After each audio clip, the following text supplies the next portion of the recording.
fuck?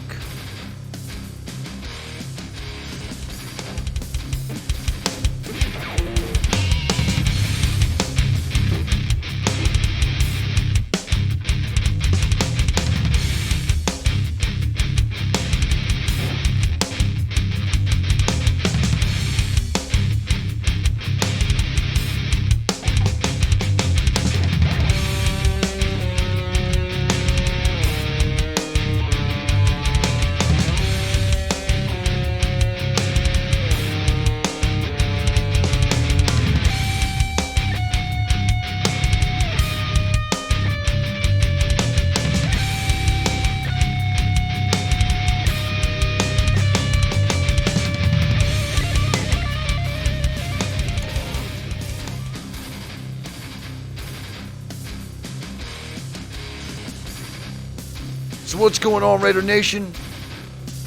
Welcome back to another episode of the Raider Critique. I'm your host, Raider Gun. Yeah. What is there to say about this? I've got a lot to say about it. But, you know,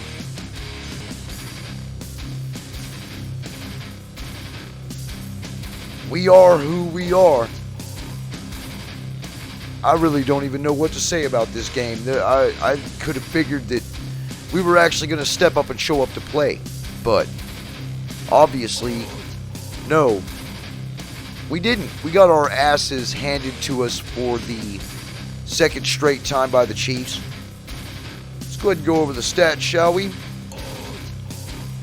Now, I haven't, I'm going to have to admit that I didn't watch this game. I saw the highlights. I saw a lot of Watts' highlights as well when he broke down the game. It's an excellent video. You should go check it out if you haven't already. Yeah. Unreal. I just want to state that before we get into the stats here. Derek Carr, and I mean from the look of it, to me, since I didn't watch the game, 33 of 45 for 263 yards, 1 touchdown, 1 interception. So obviously he was checking the ball down an awful lot. Running game, non-existent. Josh Jacobs, 9 carries, 24 yards, 2.7 yards average. Trey Regis had 1 rush for 9 yards. So we finally used Trey Regis. And he broke off a big one. Then you had Peyton Barber, 1 for 7, and Dallin Levitt, 1 for 4. Receiving, Hunter Renfrow, top receiver. 13 receptions, 117 yards, 1 touchdown on 14 targets. Josh Jacobs, 5 for 46. Zay Jones, 5 for 25. Brian Edwards, 2 for 24. Deshaun Jackson, 1 for 19. Peyton Barber, 2 for 13. Foster Moreau, 3 for 13. And Trey Regis, 2 for 6. Fumbles. Derek Carr, 1 fumble. Zay Jones, 1 fumble. Hunter Renfrow, 1 fumble. And Josh Jacobs, 1 fumble. All of them lost. I could have swore I saw in the highlights Foster Moreau drop the ball too. Which on that backdrop I messed up, at least from these stats. We had 1 pass deflection from Max Crosby on defense. Jonathan Abram, 4 tackles, 6 assists. And Divine Diablo, 4 tackles, 5 assists to round out. From what it looked like, where we did not have a very strong defensive game. Obviously not, since they put up 48 fucking points. Kicking, Daniel Carlson, 1 field goal, 26 yards. AJ Cole, 3 punts for 50. 50 was his average, as long as it was 60. None of them were inside the 20. Kickoff returns, Trayvon Johnson, we finally called him up, huh? 4 returns, 18.3 yards, 29 was his long. And then punt returns, Hunter Renfrow, 1 for 6.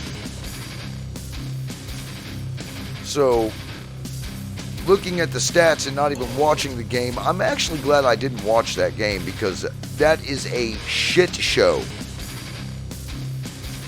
A piss poor amount of stats if I ain't never seen any in all of my life. I don't even want to go to the Chiefs because I'm pretty sure they probably put up a massive amount of yards on this team. But like I said, I caught the highlights. I caught Watts' highlights. I caught the NFL extended play highlights. We look like absolute trash. And it's all because of this guy. Our offense, we might not be full of star-studded playmakers,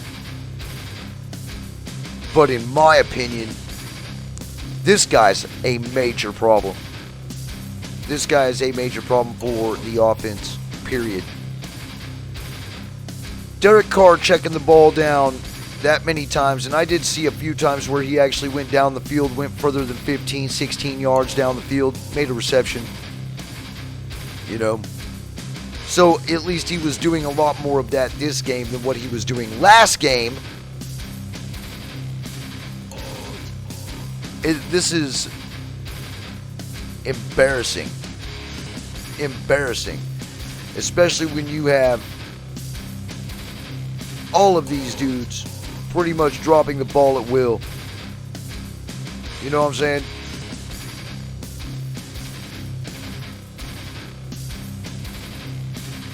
These are our star players. All but maybe one. Possibly two. You know? You can't win games when you turn the ball over this much.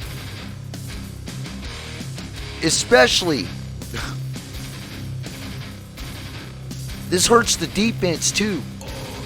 It means that they're on the damn field most of the damn time during the damn game.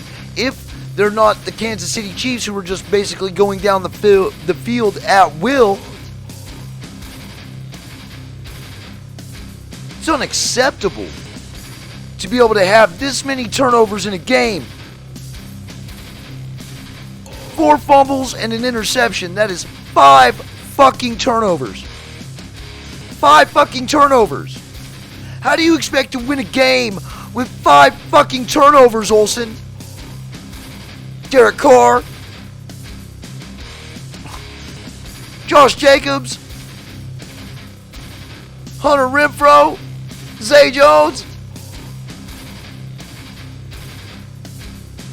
For real. I'm fucking real. You got 4 fumbles and an interception. But then you guys want to go off and dance on the damn logo before the game. Whose idea was this?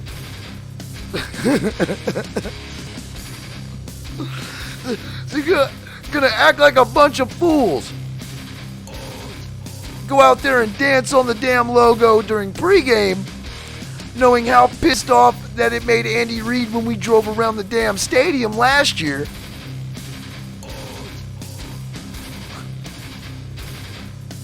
You guys act like you were the ones on a 5-game win streak.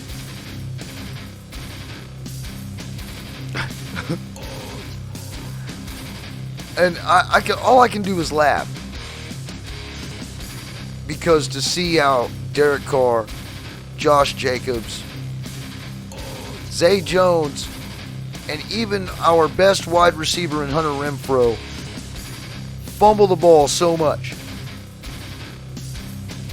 Those were very crucial plays that happened. What the fuck was this? Are you literally going to awaken a sleeping giant out of the Chiefs by dancing on their logo first during pregame warm-ups? Were you trying to piss somebody off? You obviously were trying to piss somebody off. Well, guess what? It worked. Because they went out there and they beat the dog shit out of y'all. Embarrassed us as a Raider Nation. We already feel disrespected as it is because we were expecting a lot more from this football team. A lot more from this football team. This was stupid. You didn't even have your star tight end, Darren Waller, playing. You know what I'm saying? Like, we're out certain tools and elements for this team. We have no run game. Our offensive line is trash. And a Derek Carr, when he gets under duress, makes hasty decisions. A recipe for disaster, especially going up against a division rival who absolutely hates us because of the rivalry that we all go through.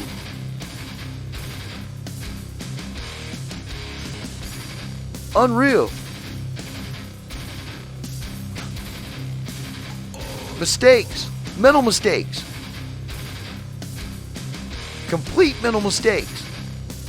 So, what team are we going to see this coming week? We've now fallen to 6-7. Our offense is nowhere near the same as it was. This offense can't even put up more than 270, 280 yards passing because we're running this lackluster scheme from this offensive coordinator who we all know shouldn't even be in the league. We got to go against the Cleveland Browns this week, who are 7-6, and they're looking to actually try to creep into the playoffs just like we are. We're falling apart at the seams. We're falling apart at the seams, but there is an actual bright side. The critique is not going to be completely negative because they got 14 people who have been in contact by contact tracing for the COVID virus. I don't wish that COVID virus on anyone, especially since a few of our brother podcasters are actually probably experiencing some of that right now. For real, it's, if we win, we win, but we're getting ready to go up against a backup quarterback in Case Keenum. This is everybody who is actually on, as of Wednesday, the COVID-19 list. And you guys can take a look at it. You see a few notable ones in there, like Baker Mayfield, and Jarvis Landry, So this could be good news, but they still have Nick Chubb. And Nick Chubb can run the ball all over us if he wants to. Now, he does have a lingering injury from a few weeks prior, but it doesn't seem to be slowing him down, especially since he's going against us. So, you guys know we can't stop the run, and that's dangerous. But we also got a second-string quarterback coming in here, and we all know what it is about second-string quarterbacks. Second-string quarterbacks normally have our number. And it does happen. Jacoby Brissett, and Case Keenum ain't no slouch. He's not the best quarterback in the league, but there's a reason why he's an NFL caliber quarterback. So, we all know what it's like to go up against backup quarterbacks. Tyler Hanke, and just get utterly destroyed.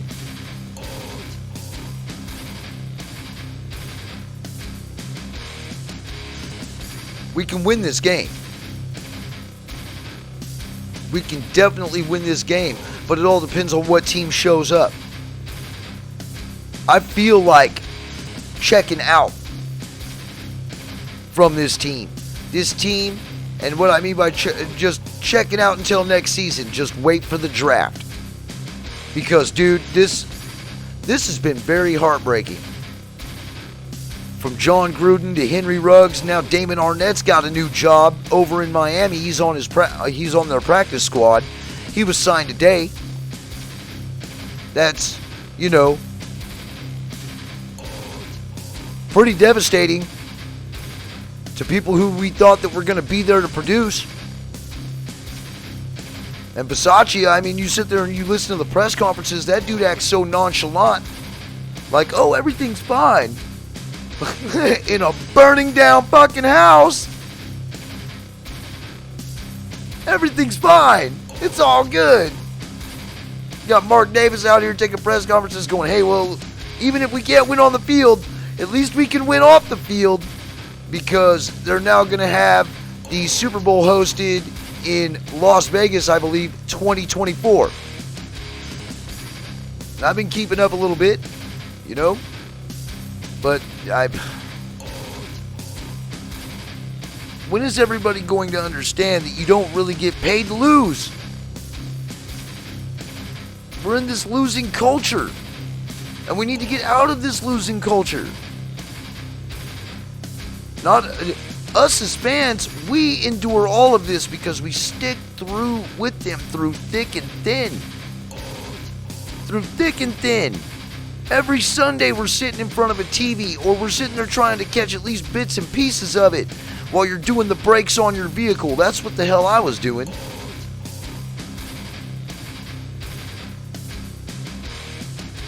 But damn.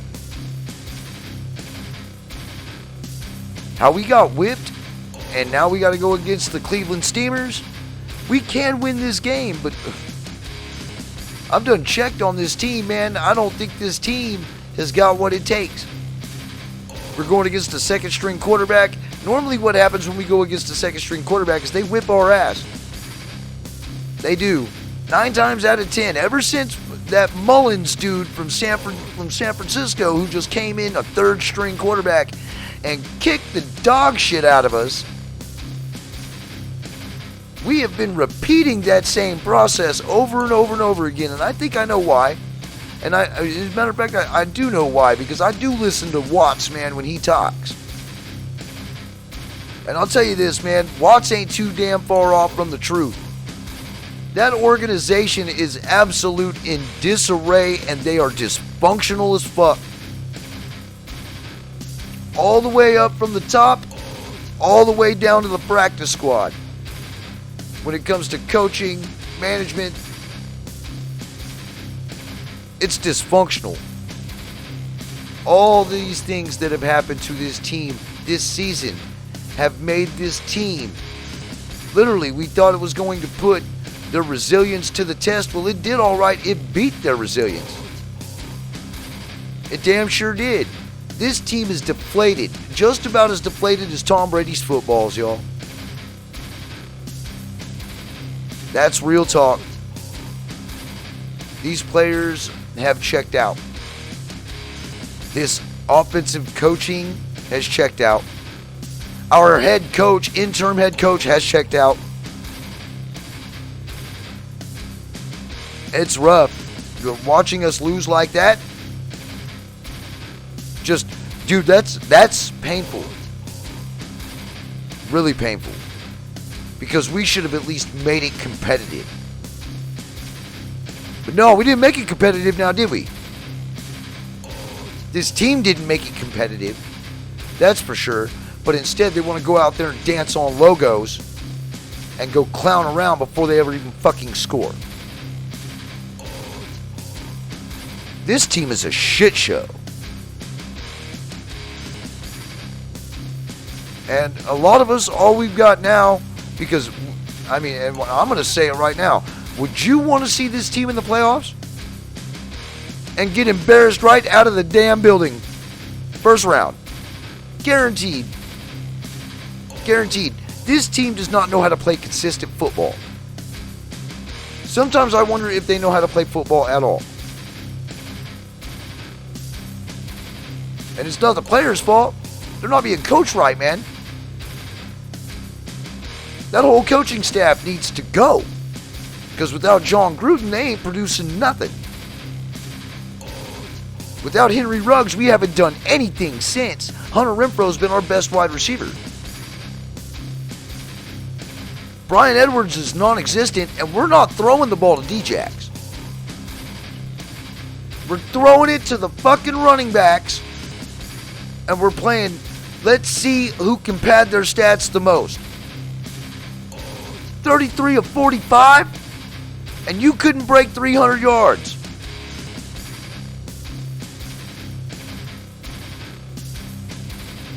For real. This team, from the look of that and all those stats, this team didn't play as a team. This team basically just shit the bed. It's unreal. And you guys get to move on to the next week, making your millions of dollars, while the rest of us Raider Nation drag our feet and hang our heads because we thought that we actually had a good team this year. Man, were we fucking wrong. Well, I do appreciate everybody for stopping by, and I'm going to go ahead and get on out of here. This is the post-game review for Week 14, and then now your pre-game review against the Cleveland Steamers. So, I hope you guys enjoyed the video. Hope you guys enjoyed the content. And I will probably see you guys in some other YouTuber's chat room. Or even possibly on a live somewhere. Anyway, until then, try to keep your chin up, Raider Nation, man. I know I'm having a hard time, but it's definitely doom and gloom over here at the Raider Critique. We've seen this way too many times. And I don't see this as being any different from last year or the year before or even possibly the year before that. Raider Nation always wins, though, man. The team might not always win, but Raider Nation always wins. And shout out to Spotlight, man.